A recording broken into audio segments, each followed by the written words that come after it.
Coming up on the show, live in the lab with Keith Billis today, communicating with courage. We're talking empathy. We're learning empathy. We're learning how to communicate with grace. Today, Dr. Stevie Carter, live in the lab with Keith Billis. Hi, I'm Keith Billis, and this is Live in the Lab. All right. A little bit of weirdness in front of the camera there for anybody who's watching. Because I'm like, hey, where's the button? Where's the button? I can't get it going. How did you go viral on TikTok? You were on America's Got Talent. How much do you get paid to be on AGT? Oh, you didn't get paid. Keith and Steve here in Live in the Lab. You're a great interviewer. I love it. 48 miles, 48 hours. And not just once. You ain't seen nothing yet. I hit 50 last time, and I'm like, yeah, things are a little different than they were 10 years ago. So trust me, things are the future. You have no time for the BS that much of society seems to put on the table. Why is that? Like, what you're talking about is real right now. There's just no bullshit here, but it's just real. We brought you in with some Marley. I said, Joseph, let's talk music for a second. We said, well, Keith, oldies, 60s, 70s, and 80s. I've never talked to a sir before. Why are you a sir? In many ways, we're the same story. I came from nothing.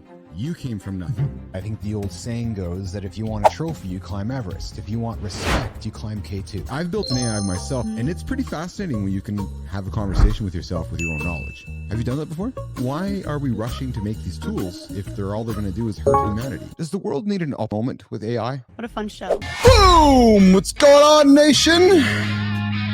Hey. How are you today? Where's my audio? I can't hear myself. There we go. Joining me today in the lab is Dr. Stevie Dawn Carter. We're talking grace, we're talking empathy, we're going to talk communication, we're going to talk all that good stuff. We are going to become better communicators by the end of the show today. What? What did he just say? What? It's funny, I got my Auntie Pat in town here. We had a celebration of life funeral, and she's like, Keith, you talk so fast. No, I don't talk fast. I just grab a lot of words, and I put them in a tight sentence, and I distribute them quickly. So if you want to call that fast, I guess it's fast. So what did I say?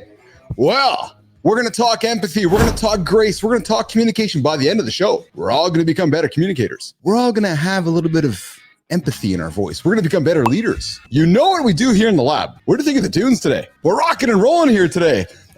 The routine's changed. You know, I got this morning show. Stevie Dawn, I got a morning show. You got to tune in. Nicole Bernard and I, we drop Monday to Friday, right here on LinkedIn, right here on X, right here on YouTube. All these other network platforms all across the internet. Yep, that's where we are. And we're talking business, athletics, performance, lifestyle, longevity, AI, adventure, all the great pillars that come up here in the lab. So I would invite you to join us.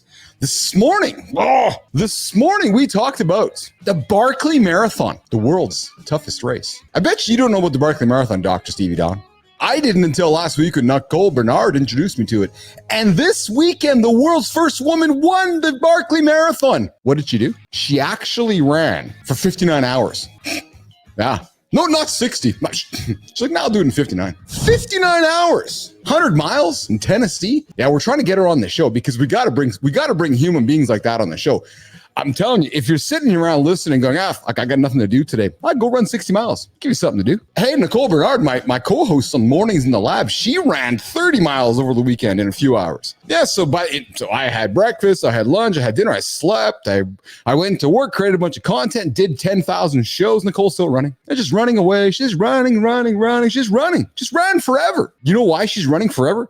Because she's training for her ultra marathon. Yeah, she's going to run 30 some odd miles, I think in like 30 seconds. I don't know. That's her goal. But that's coming up June 22nd. So right now she's doing her 100-day journey, her 100-day ultra marathon training session, and we're documenting it. Mornings in the Lab with Keith and Nicole. Drops every day, 7 o'clock until 9 o'clock. Dr. Stevie Dawn, you can find us on LinkedIn because I know you're enjoying the banter right now.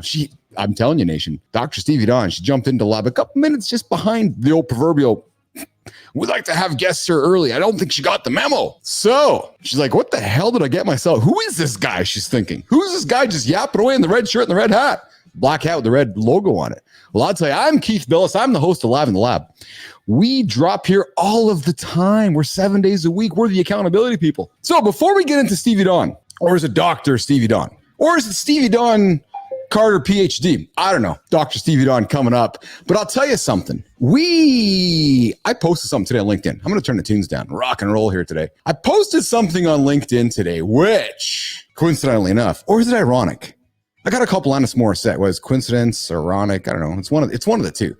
However, I posted something today which will segue nicely into the conversation. And it is about kindness. Let me just pause my tunes here. All right. So it goes like this. I got some audio playing. So I can't be controversial. You know why? Just making a mess everywhere around here. So I can't be controversial. And let me tell you why. Because I want to be kind instead. That is what's worked for me in the past. It's always worked for me in the past. And I find myself that it was that kindness that ultimately led to me exiting my bootstrapped business for 50 million bucks. Sure, I was intentional and deliberate with my decisions and the processes that we put in place. Some might have called me even difficult from time to time when I had to make a decision. However, I can promise you, I can assure you, I can stand here and look at all you and say that I was always kind. Humans first, always. It was my superpower. It is my superpower. So behind all this madness and this excitement, I'm a pretty damn kind human being. They say, it takes controversy to stand out. That's not my ambition how to build this show. We're not building an audience based on kindness. I'm sorry, we're not building an audience based on controversy. There's a cut. That's why we do live shows. You see, if we recorded this as part of a podcast, these podcast people, they record stuff, they massage it, and they make it all perfect and shit. Nah, I just said the wrong thing live on the air in front of all of you. So now I'm going to go back and be accountable for my word, rewind it and say, to be controversial is the best way to stand out. Nah, I'm not going to be controversial to stand out. That's not my ambition here. I'm not here to make waves with controversy. I'm here to make waves with kindness. And you know why? Because controversy fades. Yeah, controversy starts on Friday, is done by Monday. It just hits the news cycle, in and out. Kindness, forever. Superpower, secret, forever. So put the controversy aside, grab some kindness, build some trust, create some loyalty, and guess what? Your team's going to flourish. You're going to flourish. Your whole organization is going to flourish. So put the controversy out the window.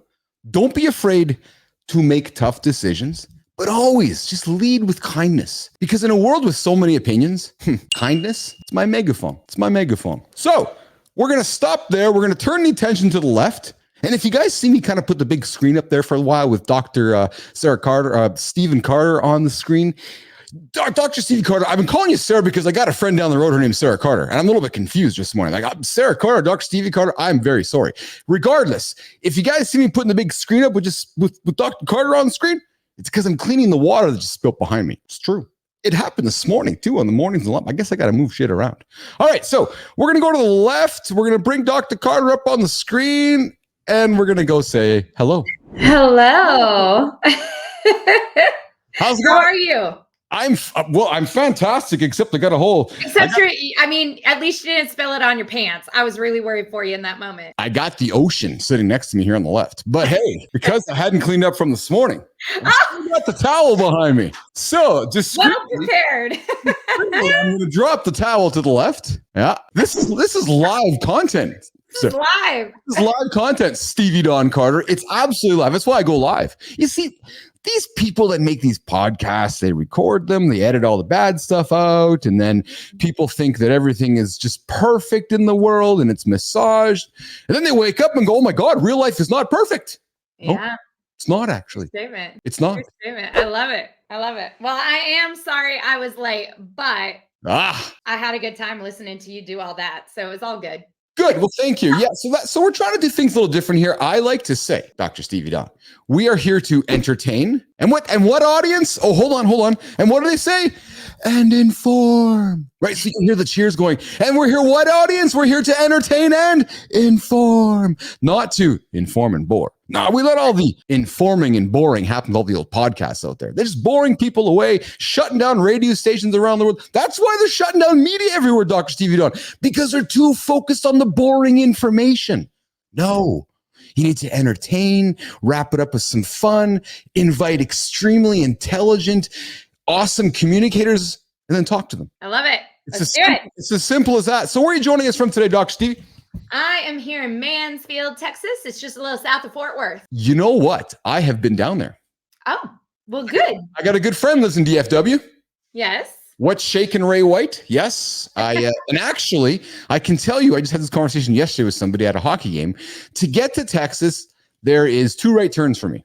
I go that way. Oh, I'm sorry. I go that way. I turn left. I drive west for 2 hours. Yeah. And then I hit the 83 and I never turn again until I get to your house. I love it. There you go. There you go. So, Dr. Stevie, I was struck. I'll tell you why. I'm going to tell you right frank off the bat why I wanted you on the show.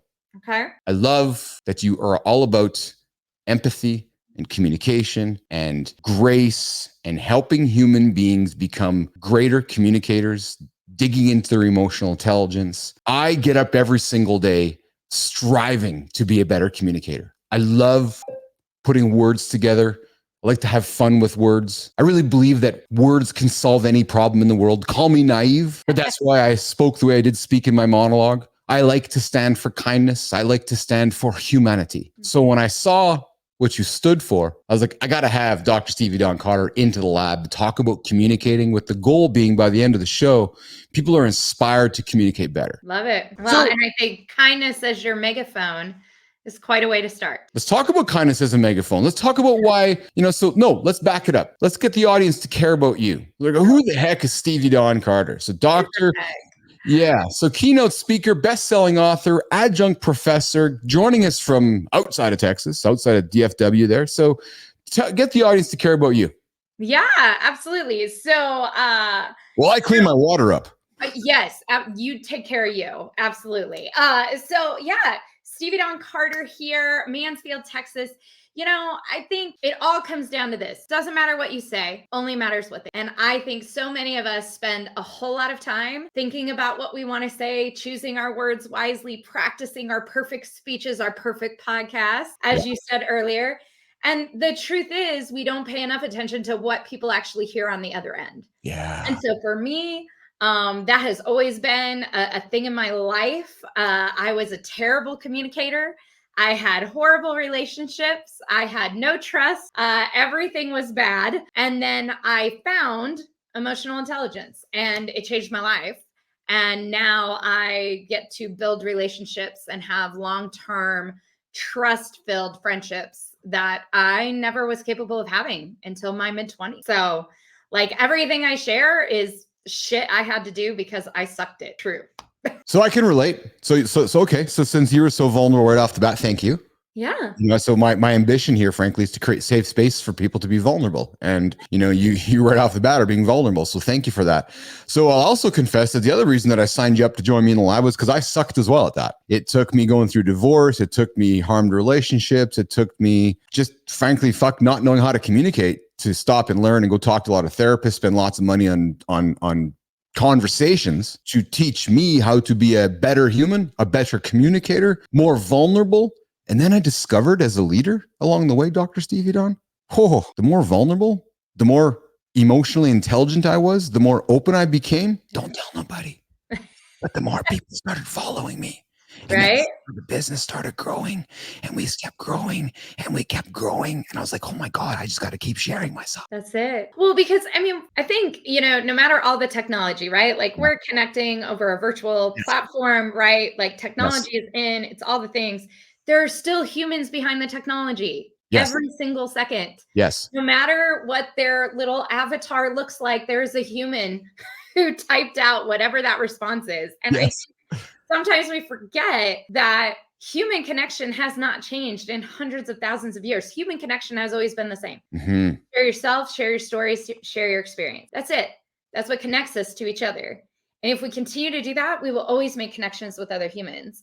It's when we start putting up so many walls and so many barriers and saying, I'm not going to be me, I'm going to be somebody else, that's when we're not connecting to people anymore. That's when we're not real anymore. You talked about the controversy thing. Yeah. And I was like, you are preaching my language, because I worked with a coach who was all about, let's thought reversal the world.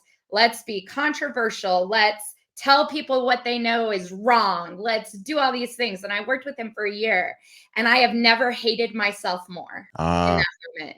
Because I was not being authentic to me, right? Because I'm not a controversy person. I'm like, can't we just all get along person? And so having to do that, I'm like, no, that is not how I want to build a business. So I really appreciate that you said that. Well, so I might fail at this entire business I'm building because I'm selling kindness. Right. Like I'm trying to sell a positive message. I'm trying to sell accountability. I'm trying to sell something that a lot of people would call probably cheesy. Maybe something caught in the fucking let's eat Hulk Hogan Wheaties era. No, actually, no, I don't agree with that. And I'm trying to create something I'm proud of for my kids to look up to, for people to look up to and go, okay, I see what he's trying to do. It's about legacy, right? 100%. What legacy do you want to leave in the world? Do you want to be known as the guy who always stirred the pot and made everybody pissed off all the time? Or do you want to be known as the guy who impacted 1 million lives because he said something kind? Well, Like, so funny thing legacy, is, man. you're revealing my business plan on the air here, and I'm like, oh my god, I'm so sorry. So I'm like, because, and I'm obviously having some fun and jest with you, but I'm trying to build a business here to connect you with human beings around kindness and creating community, and I'm doing that with when people look at me going, you're doing these live shows like Stevie Dawn. We do a live morning show and a live lunchtime show at noon, but what's happening as a result of it, humans are connecting. Yeah. They're like, oh, he's showing up. Oh, Keith and Nicole are showing up again in the morning. Okay, I'm going to have coffee with them. Oh, they're there again. I'm going to have coffee with them. Oh, I kind of like what Nicole's having to say, what Keith's. Oh, and it's like this magical thing that's happening, which is people are going, oh, I want to connect with a human being, live, interact. Yes. Magic, Yes. right? It's like the olden days. Because we miss that, right? We were born as a human society to be community driven. And all that has happened over the last 10 years is we've taken community out of everything. And so now people are dying for it. They're craving community more than they ever have. Oh, let's dig into that because I don't know if I fully agree. And I'm hanging on that because I haven't given it full thought. That's why I said fully agree, because I can see your point. I think I can see your point of view. We've had the pandemic, which disrupted the world, which killed a lot of communities, frankly, created new communities. It created new, absolutely. Created new styles of communities. It created new ways to communicate and well, and I think for a lot of people showed that they needed a community because they didn't realize they didn't have one until they couldn't. Yes. Yes. Right? You don't know what you're missing.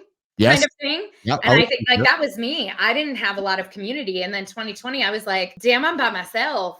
Mm-hmm. What the heck? I don't want to be by myself. And I built a community for that, right? Because I needed that community. Right. Of course. Yes. Yeah. And I guess there's an argument to be said that since the pandemic ended, and I hate talking like that because it's like, oh yeah, but it's a fact of life. It's a historical event in the world. Yep. Have you seen an immense amount of humans striving to get back to connect in person? Not so much in person. I think I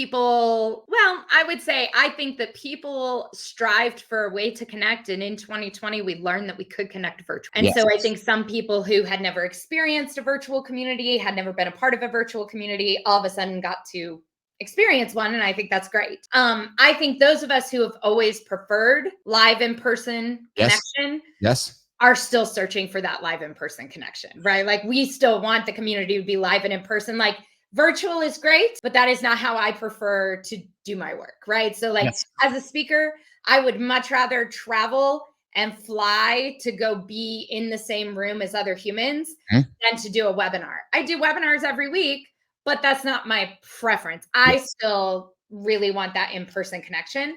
But I think a lot of people have found that they're okay with the virtual connection. And I think some people who maybe feel overwhelmed by in-person connection are finding community in a new way.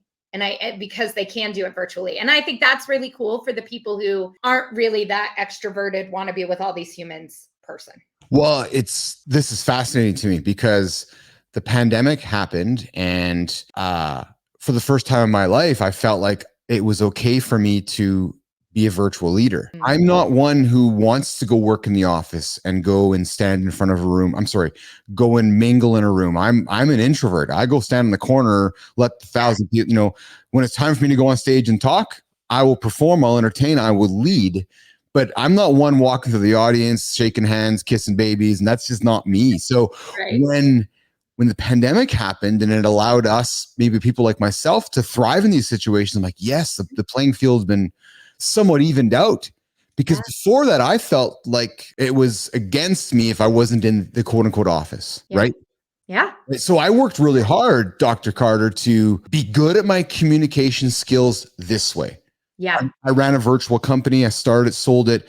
The entire way that I led was this way. So I had to learn how to be empathetic. I had to learn how to look you in the eyes and listen to you. I had to learn how to emote with you all through the camera. And along the way, it became my superpower. Yeah. Well, and it is because it's very different than doing it live and in person. People think it's the same skill set, but it's a very, very different skill set. Yes. So learning how to communicate well virtually and learning how to connect to people virtually is a superpower to learn how to do it. And it is something that I think the pandemic allowed it to be acceptable, allowed it to be a strength, allowed it to be okay, because we had no other option. Yes. So I think, it's funny because in 2019, I did a bunch of presentations on managing remote workers because it was something I did a little research study about it. And so then I kind of went out on tour and talked about it. And what was so interesting to me is I talked about that in 2019, having no idea what was about to happen. Right. And so many of the people that I talked to, and we talked about how to supervise remote workers and how to make people feel engaged and connected to culture, even when it's a remote environment. Like we did all these things. And then all of a sudden 2020 happened. And then like every single one of my clients needed that, right? It wasn't just a few who had remote work. Now it was, no, everybody needs this. Everybody has to learn. And I think that change, that historical event has now led us to having introverted people be even more equipped with more strategies and more tools and more technology to be the amazing leaders they always could have been, but maybe never felt confident to do so because within the in-person kind of structure of office work, they didn't feel comfortable stepping into those leadership roles, right? So maybe now with the virtual environment, they're having that courage to step up and lead. And I think that's amazing. I think that's what we should have, right? I think that all leadership is unique to the leader and unique to the followers who follow them. And we need to be accepting of all different types because there isn't one right way. You have been working with leaders and organizations for many, many years. How have you seen leadership change? Let's take a time period of 10 years. How would you categorize a leader from 10 years ago to leader you're working with today, pre-pandemic, post-pandemic, the way they're communicating, perhaps generational? Talk to me about how leadership has very much changed, using communication as the pillar for that change. Yeah. So I think first and foremost, right, the technology that we have to communicate with has shifted significantly. Now it's very common for leaders to give out their text number, right? Give out their cell phone number, text with their employees. That wasn't a thing 15 years ago. We didn't do that. But now that's very acceptable and that's very normal. I also think that one of the biggest differences I've seen in leadership, and I would say it's a difference that I'm not sure it's a good one. Oh. But it's a difference. And that is, I think the line between professional and personal has become really blurry. I think when, 10, 15 years ago, when you had to go to the office, when you didn't have these cellular phone ways to connect with people every second, you didn't have Facebook and Instagram and all these, you didn't follow. I mean, I remember you didn't follow your boss. You didn't want to be friends with them on Facebook. Like you wanted that separation. And I think over the last 10 years, that's changed a lot. We all are just like, oh, let's all friend each other. Let's all know what's going on in each other's lives. Let's all do this. And while some of that, I think, creates connection, which is healthy, I think it does blur the line between professional and personal, which can be unhealthy depending on the situation and the person, right? And so that's a change that I actually am working right now to go back the other way a little bit. I spend a lot of my time talking to leaders about how to set boundaries, how to make sure that they're keeping their personal life personal and not always sharing everything with their employees, because you still have to be a leader. And that means you have to hold yourself to a different standard. That is what leadership is. And so I think that some of those shifts and changes, while they can feel good emotionally, aren't necessarily great for leadership and definitely aren't great for communication. Because when communication gets too informal and too personal, we forget, am I talking to my boss? Am I talking to my friend? And what we say, there's some differences there. So I think that's one change that I like I said, I'm not sure I like the change. Now I'm kind of working with people to get a little bit back to some professional decorum that I think we've lost. But I think we're going to continue to see shifts in the next 10 to 15 years is I think when we're going to see the biggest leadership shift. And that's generational, to your point. Yes. Yeah. We have now our generation of leaders has shifted so much generationally and how they were raised and the technology they were raised on and their ideas on work-life balance and working from home, working remote, all of these things. so much of a different cultural experience for the new generation coming into leadership that I think as they come in and they want to lead their way, which is what every generation does, I think we're going to see a lot of shifts in the workplace. I think you're going to see a lot of things like 4-day work week. You're going to see a lot of no limited vacation, right? Take time off when you need it, be here when you need to work. I think you're going to see a lot more people willing to work from home, work remote, work different hours. You're going to see a lot more autonomy and self-accountability instead of like the point you made earlier, like having to be at the office at this moment to be seen. I think you're going to see a lot of that shift in the next 10 to 15 years. So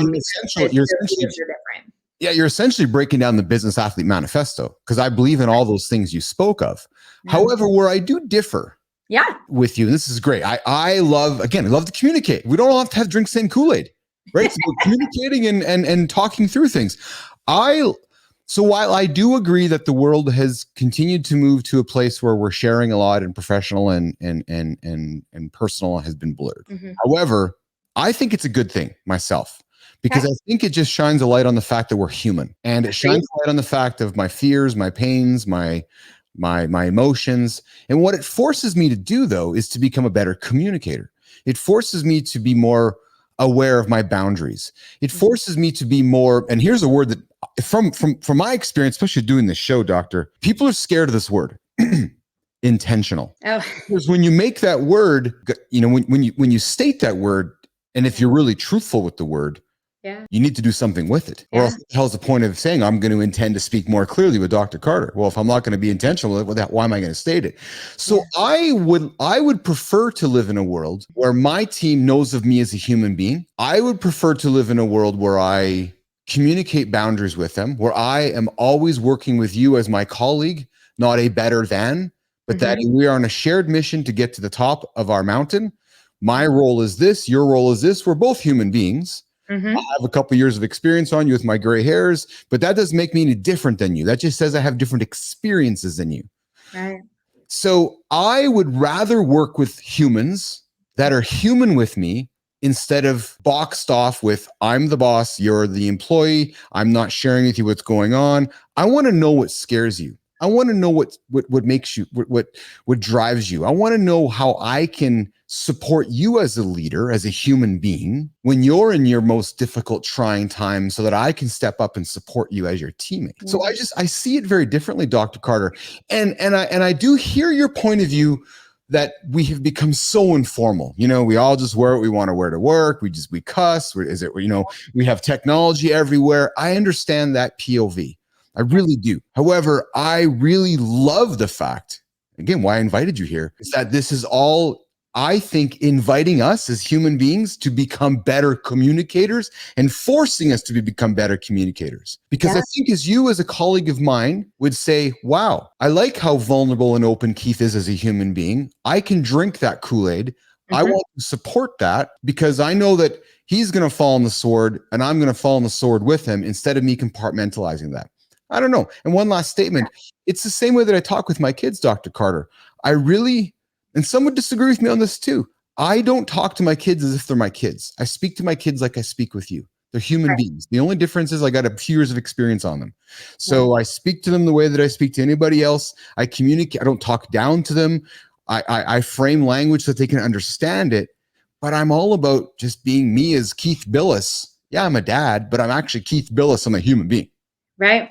Right. No, I love that. And I think, I don't have a problem with anybody bringing their humanness to work. I think we have to be humans. And I think knowing that we are human, that we make mistakes, that we have off days, that we, have lives outside of work that can sometimes filter into work, whether they should or not, right? Like knowing all that humanness and all that vulnerability, I don't really have a problem with. What I have a problem with is people sharing personal information that can be used against them. Okay. Yes. So right? I've been caught in that situation. Yeah. Right. So, and I think we all have in some way, shape, or form where we overshared, right? TMI. I gave too much information to somebody at work, and now they know something about me personally. Yes. That is going to change the way they think about me, respect me, see me as an authority figure down the road. That's the issue I have. That's the piece, the humanness, the vulnerability. I want all of that, but I want us to be thoughtful of, do you really need to say you got blackout drunk this weekend? Yes. Is that an important topic at the workplace? Or if Sally comes in and tells me that every single weekend, two things happen. Number one, I'm starting to think maybe I need to get Sally some help because this is seeming like a problem. Now Yes. that's human and Yes. that's a nice thing. But number two, do I now trust her? Yes. Or have I started to trust her less because I know this about her? And I've had experiences, and we all have, where somebody has shared something or said something, or we learned something about somebody that then all of a sudden we were like, I don't know that I cannot think of you in that way anymore.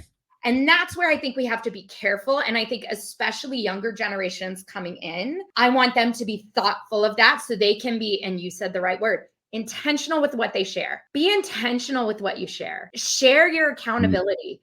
Share the goal, share the transparency of the business, share the missions, share what you're trying to accomplish, share the obstacles you faced, all of that. But I may not need to share my relationship with my husband. I may not need to share something that happened with my friend group. That may be something I don't need to share. So let's just be intentional with what we're sharing and don't blur that line so much that we start speaking to people as if everybody is our friend. Because while I would love to trust every human on this universe to be my friend, I also know there's some of them who are not.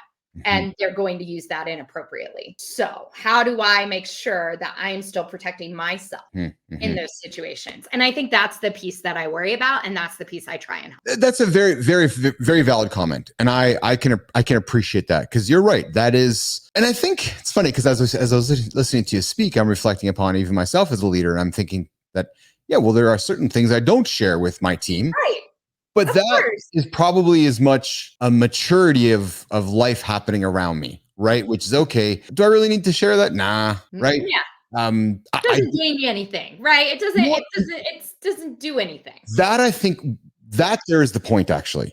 It's funny because I either through selling my business or just going through personal situations, I always remember what my lawyer said to me.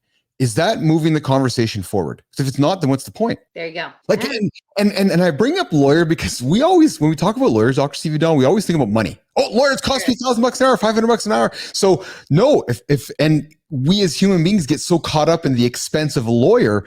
So then if we're intentional on that thought process of, does that move the process forward? It can save you some money. If you don't. Yeah. Right. Exactly. Right. So I always think that way, which is it really going to move the conversation forward and add any value? Yeah. No? Okay, then great. Then I won't share it. Yeah, exactly. But I think what you said was so important, right? It's something that comes with maturity and experience. Yes. So again, as we're bringing younger generations into the fold, how do we give them? Yes. How do we give them that information ahead of time? Because as a 23-year-old leader, if you don't have that maturity and experience yet, you're probably going to step in it like you and I did, which is how we learned our lessons, right? And that's totally fair. Yes. But I always think part of our mission as an older generation should always be to try and teach them something the non-hard way, right? They're going to have plenty of their own obstacles and hard ways. What can I give to them that lessens one of them? That's all I'm doing, right? So I think about that sometimes. How do I teach that to them? Yes. In that way. So then I would suspect that your POV on, Elon's leadership style and his sharing of his alleged ketamine use and some of those. So to you, that's just TMI. However, as a public figure managing billions of dollars of businesses and people's monies, I want to know about that. No? Well, I'll ask you this. Do you feel like you trust him more by knowing or less? It's a fair question. I think I just like knowing. As a business, as a human being, it's okay. So yeah, it allows me to continue to form ongoing judgment as I continue to gain more information. Right. So you take it in as information and then you process it and you decide what you want to do with that information, right? Yes. And I think that's fine. And if you want to know that information, right, I think that's great. My issue is, what about the person standing next to you who would rather not know that? And then once they find it out, now it's overwhelming and, I don't know that I want to deal with this, right? So as a leader, I don't know which person's standing in front of me. Yes. Is it a person who wants the information and will process it, think logically and decide how to interpret it? Or is it the person who's going to feel like this is TMI and I'm out? Yes. Right? Yes. Because as a leader, I want to make sure everybody's working together. So I have to really know my people. And that's Yes. always what I say to leaders. Know your people. Know who you can share that with and know who you can't share that with. Yes. Know Yes. who wants that information, who doesn't want that information. And the more you know that, then you can kind of adapt to that Yes. element, right? But you got to know your people, because just as much as there's somebody who wants to know, there's somebody who'd rather not. Like there's an element of if I knew some things about some people that I'd worked with in the past that I found out later, I would not have worked for them. Right. I would have said, I don't trust you. I don't trust your moral judgment. I don't trust your values. I don't trust your compass. So I'm out, right? But because I didn't know, we could keep on working together. Once I know, I can't unknow. Yeah. So Yeah. tough though, right? It's a hard one because not everybody's the same, right? You and me together here today, we don't see things the same way. And that's the beauty of So I'll be honest with you, as I'm building the Business Athlete Performance Lab and starting to bring people on, as my teammates, I'm openly being, I'm openly leading them. Like I'm speaking with you right now. I'm working real hard to being very intentional at being a leader, keeping boundaries. However, at the same time, I have a strong ambition, and maybe it's naivety, but if things don't work out with any of my teammates, I have a strong ambition to use massive amounts of love and kindness to communicate through something that might not work out so that I can do whatever I can to help them with their next. Yeah. I'm really trying to do something different this time by not creating, I'm the leader, you're the people, you're fired, see you later. No, I really want to try to lead something differently here. Am I making sense to you? Yeah, absolutely. And I think that's great. And I think that's when you're starting out and you can build that culture intentionally. Yes. And you can do that intentionally, then you're good, right? But It's bringing that into an organization that doesn't have it. If you've already been an established business for 50 years and some leader comes in and says, here's how we're going to do it now, that change takes time. Yes. And it takes a lot of small movements, not a lot of big gestures. Yes. So I think in your case, right? And in my case, when I was building my team 10 years ago for my business, absolutely. I was totally their friend. They've worked for me for most of them all 10 years, right? But I hired people who knew that coming in, that's who I was going to be. And so if they didn't like that, they didn't take the job. Yes. Right? Well, it's funny. But if I go into a company and I'm hired into a company, I don't know who those people are. But now they're my team. And so rather than me forcing them to adjust to me, I should be thinking about how do I first adjust to them and then through small movements make the cultural change to where I want to be. Right. Oh, brilliant. I recorded a 14-minute piece called 10 Ways to Make Yourself a Better Human. And really what they are my public. So I created a manifesto and publicly displayed it, which is, that's how I lead. Here's who I am as a human being. And anytime I meet somebody for the first time, I'm like, hey, I invite you to watch this 14 minutes. Yeah. If you like this, this is who I am. If you believe in this, we're going to work well together. If you don't, then we're probably not going to work. Exactly. Yeah. It's been the greatest 14 minutes that I've recorded. And I think if you asked anybody that's met me for the first time, it's like, it's been the best thing because, okay, so I see what the guy does. I see how he drinks his Kool-Aid. I see what he stands for. And I would invite anybody. I would absolutely invite anybody to do the same thing. Create a video of yourself and say, hey, here's who I am. Yep. Yeah. So in our company, we have an expectations document. It's not a video. I'm not a video girl all the time. But we have an expectations document. Here's what I expect of you. Here's what you can expect of me. And it is little itty bitty, stupid little things that you would think, I don't need to tell somebody this. Yes, you do. Because if it's going to irritate you later, you should probably let them know. Right. So like things like, let me give you a generic one. People say work starts at 8. For a lot of people, what does that mean? Does that mean I have to be in the door at 8? Is that at my seat at 8? Is it working at 8? Is it if I'm in the general vicinity, I'm okay? Like, what does that mean? But we don't say it. We just say work starts at 8 and we figure people figure it out. Yeah. But I've worked places where work starts at 8, and that really meant as long as you were there by 8:30, you were fine, right? Nobody really cared. But then there've been other places where if you weren't there by 8:01, you were in trouble, right? But we don't explain it. We don't communicate it. We just say work starts at 8 and assume people will get it. But that means different things to different people. So we have this expectation document.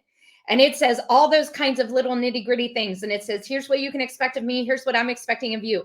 I give that out at the interview. I don't wait for them to be hired. I give that out at the interview. And I say, hey, whether we offer you the job or not, please know that this is the expectation document that we require you to sign when you start working. If there's anything on this that you're not okay with, that you're not going to like working here, just tell me, right? It's okay to be like, honest, I just don't want to work for you, Stevie. And that's okay. I'm not for everybody. Yes. And I get it. Yes. And I have had people who, after seeing that document, they took it home, they read it. And I'll never forget one guy, his name was James. Yeah. He called me 2 days later and he goes, hey, I know you're still interviewing people. He goes, but I just want to go ahead and withdraw my name. He said, I enjoyed the interview. He goes, you seem really cool, but you expect a lot. And I feel like I am not going to be able to communicate well enough for this to work well. Interesting. And I was like, cool, James, awesome. I said, you did have a great interview. And to your point, can I help you next? Like, please feel free. If there's somebody else in my network who's hiring and you want me to put in a good word for you, like, I thought you had a great interview, I'd be happy to do that. So I tried to help him through that, right? Through the next, but he was just real honest. Your communication expectation and what you need is just not how I like to work. Cool. Awesome. Like, that's no problem. And it allowed me to hire people that really got it. And so I'm with you. If create a video, make a document, do something that tells people, here's who I am as a leader. And if you're going to work for me, here's how it's going to feel for you. Here's what I'm going to do. Here's what I'm going to expect. And if that's great with you, awesome. We're a perfect fit. If it's not, that's okay to say that and move on. Because neither one of us want to be in a relationship where then a year later I have to fire you because you're not meeting expectations. I was at a meeting a couple years back, Stevie, and I'll never forget the gentleman. He says, we just started working together. We had worked in the same organization for a long time, but we had never worked together. Okay. Yeah. He's like, hey, Keith, let's get together for a meeting. Let's have an assumptions meeting. Yeah. I was like, I love that. I was like, an assumptions meeting? He goes, yeah, it's the meeting where we sit across from each other and we wipe out all the assumptions about each other. I was like, oh, fuck, that's brilliant. Yeah, it's brilliant. I know there's a bunch of assumptions that you have about me. There's a bunch of assumptions that I have about you, not right or wrong, but let's go and have a meeting, have an honest human-to-human conversation, remove all the assumptions and move forward. I was like, Walter, that is, was shaking Walter. That is, and thank you for teaching me that, Walter. Yeah, for sure. Freaking brilliant, because that first, I'd known him for a long time, Stevie, but I hadn't worked with him. So I had these assumptions about him. And we all do. And it is so freeing to just get rid of all that and just know the other person and not have to have any of that in your brain or in your body. Yes. Oh, so freeing. I love that. It's amazing. So man, we've been going at this for a while and I feel like we can go all afternoon. So I'm going to be inviting you back or on the morning shows. I feel like your message will work well to start people's days, right? You sit down with me and Nicole, start a morning 5 minutes, give some people to think about. And here's one that I'll segue to give something people to think about, because here's something else that you pulled out in 2018, which is actually in today's world, it seems like it was 1,000 years ago. Yeah. And this article struck me because it's still, I don't believe, used enough in the workplace. And it's that one word that you referenced, grace. Yeah. The importance of grace in the workplace. And I know that as I've been starting the lab, I've really embraced that word, because when you embrace it, intentionally embrace it, holy smokes, does it ever give the person you're communicating with a lot of leeway to be a human being? Yeah. And to give you grace back. And then magic starts happening. Yet you talk about in this article 8,000 years ago that grace has been gone from the world and we're trying to find its way back in again. Yeah. Talk about grace and the importance of grace in the workplace, Dr. Carter. Yeah. So I think it really comes to that idea of humanness and people making mistakes. I think that we spent a lot of time specifically in the United States as a country and as a society going with this whole, we have to be perfect thing. I have to say the perfect things. I have to wear the perfect things. I have to be perfect. And so now there's this whole let's throw out perfectionism and be authentic, which I think is great. Yes. But from a communication standpoint, to me, grace is the ability to sit across from somebody, let them say something that bugs you, let them say something that triggers you, that gets to you. And instead of defending, instead of attacking, being able to sit there and go, I just want to make sure I understand what you meant by that comment. Yeah. Not what you said, but what you meant. Because sometimes those are two different things, because we've all said things we didn't Yes. mean. Oh Right? man. Yes. Yes. So, but I think being able to sit across from somebody and just give them that grace, give them the ability to have a do-over, call people on something and say, hey, like, I feel like your body language, your tone of voice, something in here is telling me that you're upset with me, you're mad at me, you're unhappy with my performance. I just want to really understand. And how can we have that conversation? Because what I noticed when I started doing that, when I started asking people for clarity around their meaning, I started to notice most people, their emotions, their facial expressions, those kinds of nonverbal things that were happening had nothing to do with me. They were not about the current moment. It was something that had happened to them earlier in the day that they were bringing in with them. Yes. And so once I asked them that and I said, hey, I just kind of feel like you're feeling a little, you feel a little short with me, or maybe like you're rushing me out of here. Is everything okay? Did I do something wrong? Oh God, no, it's because I had this meeting before here and I'm stressed out over it. Okay, great. So it's not me. Nothing I did, right? And but it was amazing to me how many times I had left meetings and rooms feeling like it was all my fault. They hated me, they didn't like me, they were upset with me, and I was taking that emotional baggage with me, right? And going about my day, when in reality, once I started asking people, I was like, oh, actually, most of it isn't about me. It's something that happened earlier. It's that they're just stressed about something else, or they're just not feeling well today. Or, you know, they had a rough night and they're just still hungover. Whatever. Like, I don't care, but it's not that. But grace is being able to sit across from somebody and go, you know what, I'm going to let them try that again, because my guess is they didn't mean that as harshly or as, you know, brusquely as they did. Right. Oh, hey, in my experience, a lot of times they don't. I'm the first person who will openly admit to you in the audience that I have been caught in that situation many times. Yeah. I'm enthusiastic. I'm a communicator. I'm trying to get better at, sometimes I'm saying something that is not really what I meant. So I know I can come across as aggressive or brash or let's go, right? Confident. And sometimes it's not what I mean. So it's slowing down. Yeah. Intentionally sitting with you and saying, no, here's actually what I meant, Stevie. Here's really what I meant. It's actually not you, it's all me. Right. I get it, Keith, right? And it is so often that. And I think that's why grace is so important, because we need to be able to sit across from a person and go, maybe they need a do-over. Maybe they need another day. Maybe that didn't come out great, but let's not hold it against them for the next 10 years of their life. Yes. Right? Like it was one moment. And I really think that's something we need more of. I think we need more of that everywhere in the world these days. But I think especially at work, people have a lot on their plates. They are overwhelmed. They are stressed out. They are burnt out. It's okay if they cut you a little short one day, just ask them about it. Or even better, if you don't feel like asking them about it because you don't want to get confrontational, why don't you just leave the room, and instead of being upset with them, go, I hope their day gets better. Yeah. Why don't you say something nice about it, right? Like put into the universe, I hope their day gets better, because it seems like maybe today they're not having a great day. Well, that's important. I've had to take some time to learn that too, which is, oh, why is Stevie being so crotchety today? Well, actually, maybe she had a really bad night last night or this morning, or maybe she got into a bad car accident. Maybe her life is really crappy right now, and and we don't know why. So let's just, this moment in a package of millions of moments is one moment. One moment. Let's look at let's judge Stevie amongst her grace amongst all the other. Right. And you know, there's a famous quote, and I'm not going to get it right, but you'll know what I mean. That says something along, don't judge me by the one thing I did wrong. Yes. Judge me by the 10,000 things I did right. Yes. Right. But I feel we're so quick as humans to judge people when they do something that we don't like, or they say something in a wrong way. And so then immediately we're like, oh, we hate them now. Yes. Okay, well, it's cancel culture, right? It's cancel culture.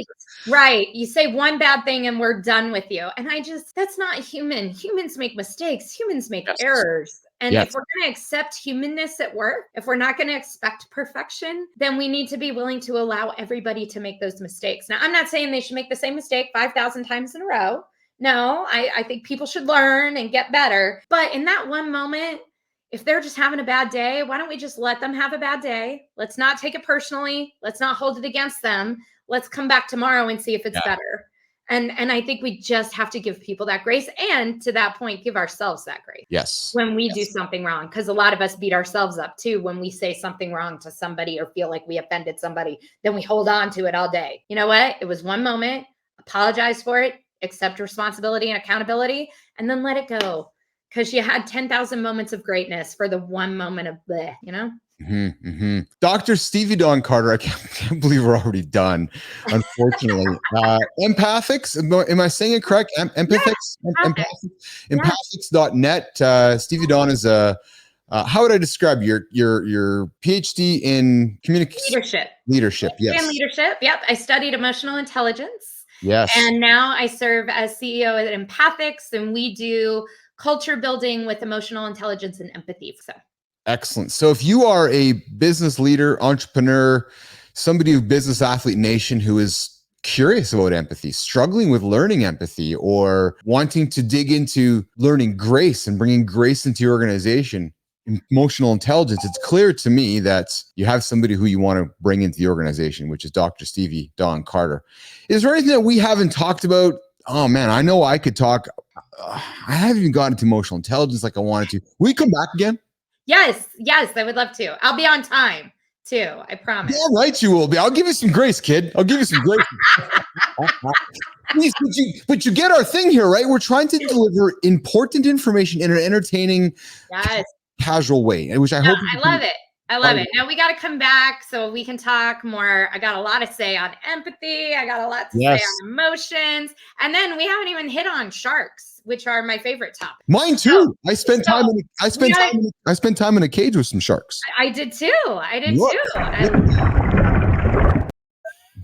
Hold on. Check this out.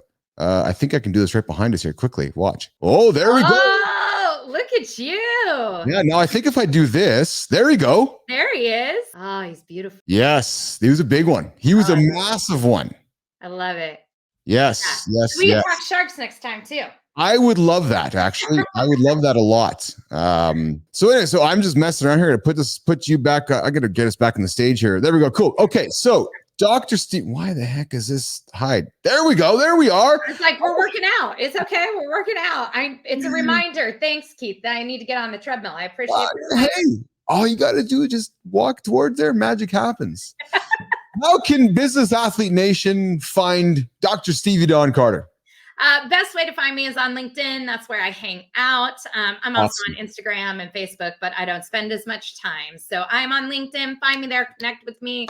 Message me. I am just all about trying to help people communicate better. So if I can help you, let me know. Awesome. Dr. Stevie Dawn, I'm going to place you back in the green room for a quick second, say goodbye to the audience, and come back and walk you out, okay? All right. Bye, guys. Thank you.